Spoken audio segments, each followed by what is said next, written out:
आरती गुप्ता। बैठो बैठो बैठो। ग्रेट। अपनी जगह बैठो भाई, कैमरे को तो अनूप कोई लगभग 7 महीने पहले, 7 महीने 8 मार्च एंड में, और मेरे पास सबसे पहले आया इसलिए फोन किया अनूप ने कि सर मैं बहुत परेशान हूँ, मुझे क्या करना चाहिए। मैं कहा तुम जल्दी परेशान हो गए, मैं 12 साल में परेशान हुआ। और अनूप ने परेशानी बताई, मैंने अनूप को जयपुर बुलाया और जब वो 3 दिन अनूप मेरे पास जयपुर में रहा, मैंने कहा चीजें स्टडी करो, देखो, समझो, जानो, लेकिन एक बार अगर डिसाइड करो तो पीछे मत। अनूप ने डिसीजन किया और बहुत तेजी के साथ जाके अनूप ने काम किया। अनूप बहुत फाइनेंशियल चैलेंज में था वहां पर, लेकिन थैंक गॉड यहाँ आके सब कुछ उसने ठीक कर लिया और पूरा कर लिया। Very hard working, very submissive person, system oriented person, और मुझे पता है कि इतनी जल्दी सिस्टम को फॉलो करके उसे अपनी टीम में डुप्लीकेट करने का काम अनूप ही कर सकता है। आरती यहाँ पर नहीं है और अनूप की भाई की शादी है इसी हफ्ते में, लेकिन कमिटमेंट है कि अनूप आज हमारे बीच में है। So good. So now winning team, the team of champions, proud to be recognized with Anup and Aarti Gupta as a new. We appreciate your contribution and dedication towards the team December 2000.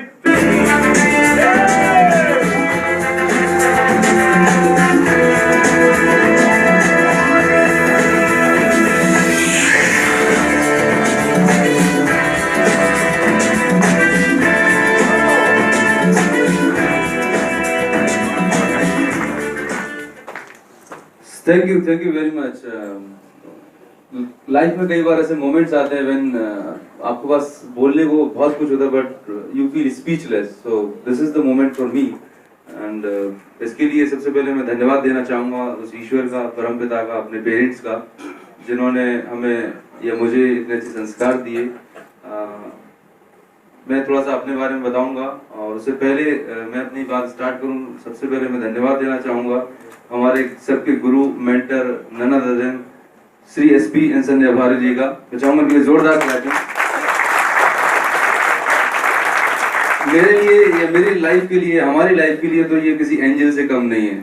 Frankly speaking दोस्तों, हम जब काम कर रहे थे previous organisation में, बहुत सारे चैलेंजेस थे, बहुत सारा स्ट्रगल था, ऑल्दो अचीवमेंट्स थे, लेकिन कहीं ना कहीं स्ट्रेस हुआ करता था।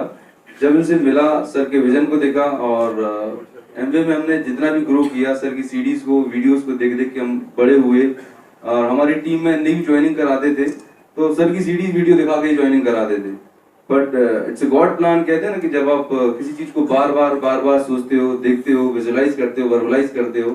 आई डोंट नो कहाँ से मुझे फेसबुक पे मैं सर्च कर रहा था, सर का नंबर मिला, I just called him up, बताया कि सर मैं एमबीए में हूँ, फाउंडर्स प्लैटिनम हूँ और सर का मुझे तो लेवल पहले से पता था। तो जो एक ड्रीम लेवल होता है ईडीसी, ह्यूज पेन, तो मेरे लिए एक बहुत बड़ी सौभाग्य की बात थी। सर ने मुझे जयपुर बुलाया, मैं आ गया, 2-3 दिन देखा और उसी समय जयपुर के ब्रांच ऑफिस का इनॉग्रेशन था, तो गौतम बाली जी भी आए हुए थे, तो I was lucky to interact with him. 1 से 2 घंटे हमारी मीटिंग हुई और उन्होंने मुझे इस कॉन्सेप्ट के बारे में बताया। तो वेस्टीज में आने का जो डिसीजन था, जो निर्णय था, उसमें सबसे ज्यादा पहला रोल तो भारिल सर का था और दूसरा जो मेरा कंफर्म हुआ वो गौतम बाली जी के साथ, जैसा कल आपने देखा कि what kind of personality he is और वो कैसा विजन रखते हैं। थोड़ा सा मैं अपना बैकग्राउंड बताऊं तो मैं एक सिंपल मिडिल क्लास फैमिली में पैदा हुआ था और पेरेंट्स, मेरे फादर की मेडिकल शॉप है, तो शुरू से ही हेल्थ या मेडिसिन से मेरा ज्यादा इंटरेक्शन रहा था। उसके लिए फिर मैंने मेडिकल के एग्जाम दिए बट समाउ नहीं हो पाया, फिर मैंने मास्टर्स इन बायोटेक्नोलॉजी किया दिल्ली से। तो फार्मा लाइन में स्टार्ट किया करियर, 1 साल फ्लेक्सो में किया, उसके बाद एक इंडिया की one of the best company है डॉक्टर रेड्डीज, उसमें मैं सेल्स मैनेजर हुआ करता था और पूरा एमपी देखता था।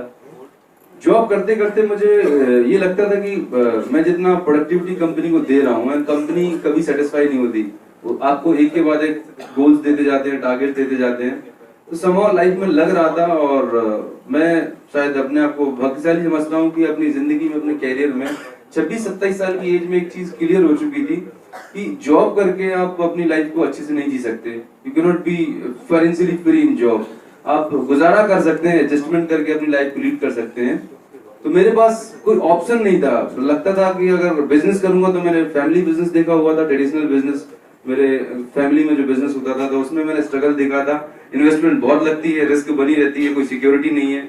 जॉब करके खुद 5 साल ये देख लिया था कि जॉब में भी आप लाइफ को अच्छे से नहीं जी सकते। तो कुछ अंदर चल रहा था कि कुछ तो होना चाहिए। At that point of time किसी डॉक्टर ने मुझे एक इंट्रोड्यूस किया न्यूट्रलाइट से। न्यूट्रलाइट को स्टडी किया, थोड़ा समझा, काम करना शुरू किया, बहुत जल्दी फास्ट ग्रोथ करते गए। लेकिन जब आप किसी कंपनी में पहली बार काम करते तो आपको उसके प्लस माइनस नहीं पता होते। वी आर इनसिंसियर स्टूडेंट्स, करते गए। कुछ ऐसे हालात हुए जहां पर पिन अचीव करने के लिए इन्वेस्टमेंट करने पड़ जाते तो वो एक बहुत बड़ा बर्डन बनता गया हमारे ऊपर। इसमें बहुत सारा रोल जिस एलओएस को आप बिलोंग करते हैं उसका भी रहता है। They are ready, they are the person who is going to guide you. चलता रहा और मैं तो अचीव कर रहा था, लेकिन समा हो क्या रहा था कि नॉर्मल जो प्लान्स में होता है कि हर महीने 0 होना, फिर 0 लेवल से स्टार्ट करना। तो मैं अपना पिन मेंटेन कर पा रहा था, पर हमारे जो ग्रुप में 7 के लोग थे, जो 6, 9, 12, 15% पे लीडर थे, वो कहीं ना कहीं होपलेस होते जा रहे थे। उनको बहुत स्ट्रगल हो रहा था, उनको बहुत चैलेंजेस आ रहे थे। तो दिमाग में चल रहा था क्या किया जाए, कैसे किया जाए। एंड उसी समय कहते हैं ना कि कोई एक व्यक्ति आया वेस्टीज से, उन्होंने मुझे कार बुक दिखाई। प्लान तो मुझे कुछ समझ में नहीं आया, लेकिन जो वेस्टीज की कार बुक देखी मैंने, यू वोंट बिलीव, मतलब मैं बहुत सरप्राइज हुआ कि हिंदुस्तान की कोई ऐसी कंपनी है जिसके पास, जिनके अचीवर्स के पास मर्सिडीज, BMW, ऑडी है और टीवी पे, मीडिया में किसी को खबर ही नहीं है। मतलब अंडरग्राउंड, मतलब इतने साइलेंट मोड में कंपनी कितना बड़ा काम कर रहे हैं, people are not aware of that. और हम एक ऐसी कंपनी में काम कर रहे थे कि हर 5 मिनट में हेड आ रहा था इसका, but people are not making money. तो वहां से दिमाग में प्रोसेस शुरू हुई, सर से मिले और काम स्टार्ट किया। इस जर्नी में दोस्तों बहुत सारे चैलेंजेस आए। फाइनेंशियल चैलेंज थे, फैमिली चैलेंजेस थे, क्योंकि एक मिडिल क्लास को बिलोंग करते हैं। लेकिन चैलेंजेस पे कभी फोकस नहीं किया। जब वेस्टीज को स्विच करने की बार, वेस्टीज में आने की बारी आई तो अरे सर ने 2 चीजें पूछी थी कि अनूप तुम्हें डिसाइड करना है तो what is your deciding parameters. तुम अगर आ जाओगे और अगर तुम्हारी टीम नहीं आएगी तो चलेगा क्या। मैं बोला कि मुझे आप पे ट्रस्ट है सर, अगर आपने मेरा हाथ पकड़ लिया तो मुझे किसी की परवाह नहीं है। दूसरी बात, मुझे अपने आप पर, अपने काम पर और अपनी टीम पर पूरा भरोसा था। मैंने लोगों को शेयर किया, क्योंकि एज ए लीडर आपकी रिस्पॉन्सिबिलिटी रहती है कि जो आपके ऑर्गेनाइजेशन में लोग, उनके ड्रीम्स पूरे होने चाहिए। तो एज ए जो मेरा डिसीजन था यहाँ पर आने का, वो था कि मेरे साथ मेरी टीम के लोगों के भी ड्रीम्स पूरे हों। और नो डाउट मैं आज प्राउड के साथ कह सकता हूँ कि बहुत सारे लीडर्स हैं जिनको पहले 10,000, 15,000 आने में भी दिक्कत आती थी, आज 10,000, 20,000, 40,000 रुपए रेगुलर बेसिस पे इनकम आ रही है, और without any panic, without any tension.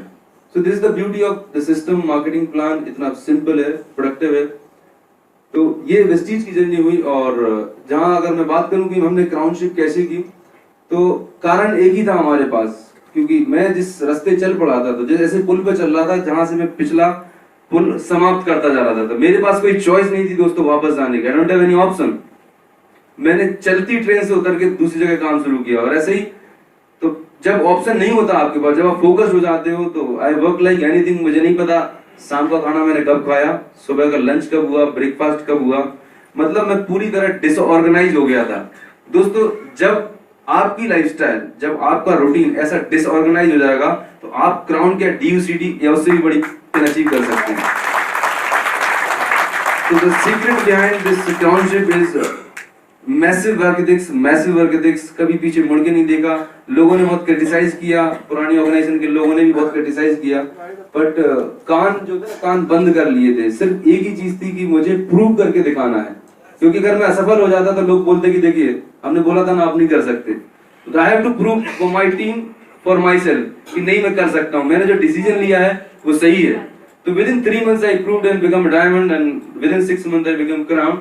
तो इसमें हमारी ग्रोथ में हमारी टीम का, हमारे मेंटरशिप का बहुत बड़ा योगदान रहा है, और उसी की वजह से आज मैं यहाँ पर खड़ा हूँ।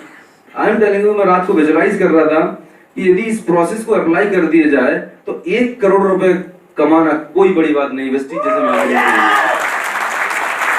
तो follow the system and applying जो भी आपको बोल रही है, you have to be in 100% submission. 99.99% submission होते ही नहीं है, या तो 100% होगा या नहीं होगा। प्रॉब्लम कहां पर होती है कि अपलाइन ने कुछ हमें कम्युनिकेट किया, तो हम अपना दिमाग एनालाइज करने में लगा देते हैं कि कहीं इसमें अपलाइन का क्या रोल तो नहीं है, कुछ नहीं है। The moment we start analysing हमारी ग्रोथ रुक जाती है। तो मेरा सिंपल सी बॉटम लाइन ये है कि follow the system, follow the upline and stick to your dreams. Thank you so much.